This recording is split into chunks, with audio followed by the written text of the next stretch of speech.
کوم لعنت دې تا په هغه دیني چې ته ترې نمایندګي کوې. د اسلام په دین باندې لعنت ویل خالص کفر دی. په فتاوی هندیه جلد 2 صفحه 250 کې فرمای رجل قال لآخر مسلم لعنت برتو ابر مسلمانی تو یکفرو. یو چا چې یو مسلمان ته ویل چې پتا او ستا په مسلمانۍ د لعنت وي نو دا قطعي کافر دی. نو په دې جمله دا انسان خالص کافر ګرځيږي. د ګوډاګۍ ادارې ټول مامورین او د امریکایانو ټول همکاران او ګوډاګیان په زړونو کې د اسلام نه بیزاره دي. خو کله کله د زړه خبره په خوله باندې مروزي. څوک چې صرف د حربي کافر سره همکار وي نو داغه حکم په دنیا کې د مغه حربي کافر دی. په الفتاوی الکاملیه صفحه 250 کتاب الجنایات کی فرمائی سئلت عن بلدة استولى عليها الكفار وتمكنوا منها فانضم إليهم بعض القبائل والعشائر وصاروا يقاتلون معهم المسلمين وينهبون مالهم. د هغې خارې په باره کې زمانه پوښتنه وشوه چې کافران په هغې باندې غلبه او حمله وکړي لکه نن سبا چې په افغانستان باندې امریکایانو بلکې د دنیا ټولو کافرانو حمله کړې ده او افغانستان قبضه کړی دی. بیا د دې حربیانو کافرانو سره بعضې غټه او واړه قبایل یوځای شي او د دې کافرانو سره همکاران وي او د هغوی په معیت کې مسلمانان وژني په مسلمانانو چاپی اچي مسلمانان بندیان کوي او د کافرانو خیرخواهي کوي. نو د دوی حکم څه دی؟ نو فرمایي والظاهر ان حکم هؤلاء حکم اهل الحرب. ظاهره دا ده چې د دوی حکم عین د حربیانو دی. نو چا چې د امریکایانو سره همکاري کړې ده د هغوی حکم عین د امریکایي دی. لیکن دا خو دنیوي حکم شو. لیکن دین ته په کنځله کولو د امریکایانو نه بدتر کافر او زندیق جوړیږي. فتاوی لیکلي چې دین ته کنځلي کوونکی زندیق کافر دی او زندیق کافر که توبه وباسیم نو عند الله خو به توبه قبول شي لیکن په دنیا کې د گرفتارۍ نه وروسته توبه هم نه قبلیږي. نو دغه انسان چې په دین لعنت ویلی دی د گرفتارۍ نه وروسته توبه هم نه قبلیږي. دا د علم دښمنان په صراحت سره وایم دا له دین نه وتلي انسانان دا بې دینه بې هیواده چې د طالب په نوم باندې ننغه کوي دا له قرآن نه لرې دا له دین نه لرې دا له اسلام نه لرې علیهم لعنة الله والملائکة والناس اجمعین. د علم او دین دښمن طالب او عالم نه دی. د طالب او د عالم په مفهوم کې علم پروت دی. عالم علم کړی وي او طالب د علم طلب کوي.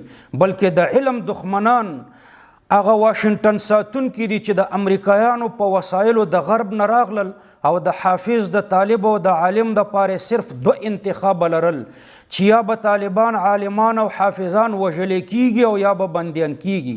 نه روژې ته کتل نه اختر ته کتل او نه نور متبرکو د خوشحالۍ ورځو ته کتل. خو د عالمانو د طالبانو د عالمانو او د هغوی د همکارانو په وژلو یې هیڅ کله صرفه نه ده کړې. د علم دښمنان هغه بدبخته صلیبیان دي چې کله بوش د صلیبي جنگ اعلان وکړو نو همدوی د امریکایانو نه مخکې او شاته د امریکایانو د سپیانو سره یو ځای تلل او د عالمانو د حافظانو په کورونو یې امریکایان ورننویستل او د هغوی بچي شهیدانول د هغوی ښځې بې ستره کولې. عالمان او حافظان د امریکایانو په پښو کې حلالول. د عالمانو د حافظانو ناموسونه د امریکایانو د پاره بې ستره کول. دغه د علم او د دین دښمنان بدبخته دښمنان دا د عفو قابل هم نه دي. د علم او د دین دښمنان د امریکایانو هغه بې غیرته غلامان دي چې د بګرام او د پولي چرخي زندانونه د عالمانو د حافظانو او د دوی سره د همکارانو نه ډک کړي دي. تاسو لږ بګرام او پولي چرخي ته سر ورښکاره کوئ چې هلته په زنځیرونو تړلي حافظان او عالمان څوک دي او چا په کوم جرم باندې بندیان کړي دي.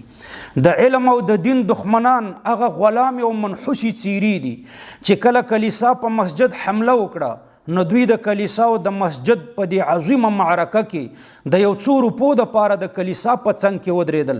تاسو په قسم سره ووایئ چې تاسو د کلیسا په څنګ کې نه یې ولاړ د مسجد په خلاف. په کندوز میدان وردګ ننګرهار وغیره ولایتونو کې د امریکایانو دپاره تاسو د مسجد ساتونکي عالمان او حافظان په دستاربندۍ او په جلسو کې شهیدان کړه. په دستاربندۍ او په جلسو دا بې رحمه بمباریانې تاسو ونه کړې. دا اوس ماضي قریبه کې ډېر لنډو ورځو کې د خوږیاڼو په تور غر کې تاسو په مدرسه چاپه وانه چوله چې ماشومان هم یو طرف ته کړه غیر بالغان او بالغان هم ټول په بې رحمۍ سره شهیدان کړه. نو د علم او د دین دښمني دنیا ته معلومه ده چې دا څوک کوي. که تاسو رښتیا هم افغانان یئ نو هلته مو ولې د خپلو بادارانو په خلاف خولې نه خلاصولې چې ولې مو په کندوز کې د مدرسې واړه ماشومان حافظان بې ګناه بمبار کړه؟ ولې هغه افغانان نه وو؟ په نورو ولایتونو کې میدان وردګ، لوګر، هلمند او دا تقریبا دومره ډیر دي چې حساب یې اوس نه کیږي. په دومره مدارسو تاسو بمبارونه وکړه، چاپې هم پې واچولې او ماشومان بې ګناه بې طرف هم شهیدان کړه. ولې دا افغانان نه وه؟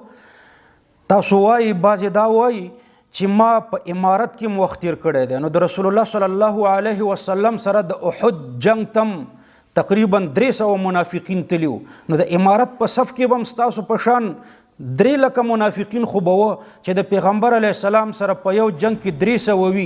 نو د امارت د مجاهدینو سره خو به 3 لکه یا 3 کروڑه منافقین وي. نو ستا په شان ډیرو منافقانو په امارت کې وخت تیر کړی دی. خو بیا هم زه تا ته وایم چې تا به هغه حالت هم لیدلی و چې هلته په قلي اردو کې هم تعلیمي مرکز و، په قومندانیو کې هم تعلیمي مراکز و، په ولایتونو کې هم تعلیمي مراکز و، حتی چې داسې رسمي ځای نه و چې هلته تعلیمي مرکز نه و. اوس یوازې همدغه یو څو د بلعم بن باعور په ګدۍ باندې ناست نیمچه ملایان د یو څو ډالرو دپاره د صلیبیانو ډول ته نڅا کوي، نور هیڅ نشته. تا په مجاهدینو لعنت ویلی دی.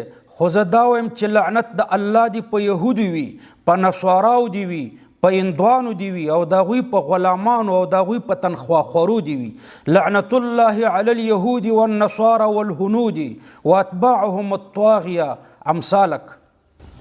دا د دین دښمنان د افطار په ساعت کې د طلبه کرامو په سکن باندې انفجار او انتحار کوي. دروغ مه وایه. لعنت الله علی الکاذبین. د اربکیانو نه محصلین جوړوي. اربکیان چې تیارو ته انتظار وي چې د افغانانو په کورونو چاپې واچوي، افغانان ووژني او افغانان بیا خپله دفاع وکړي. نو دا خو د جنگ اصول دي. که په تاسو کې د ذرې په مقدار ایمان وي نو تاسو د یو شهید شوي محصل او طالب العلم واقعي ویډیو او تصویر ولې نشر ته نه سپارئ؟ د فلسطین او د لیبیا زاړه تصویرونه مه راوړئ، واقعي ویډیو نشر کړئ. میډیا ټوله د امریکایانو د هغوی د ګوډاګیانو په خدمت کې ده. نو د تشو دعوو په ځای ولې د یو شهید شوي محصل ویډیو او تصویر نه نشرئ؟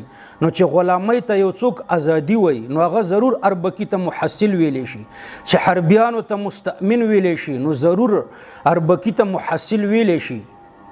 اربکیانو چې د مجاهدینو په مرکزونو د حملو دپاره امادګي نیولې وه، نو ستاسو څه ګمان دی چې مجاهدین دې ورته ګلان په غاړه کې واچوي؟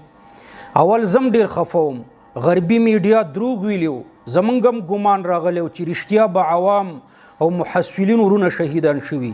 لیکن چې وروسته حقیقت ښکاره شو، هغه ټول وجلی شوي خلک، هغه منحوسي بېدیني او پوډریان او چرسیان او د مور او د پلار ازاریان اربکیان چې جګړې ته امادګي نیولې وه او د جګړې په نیت باندې راټول شوي ټول هغه خلک وو.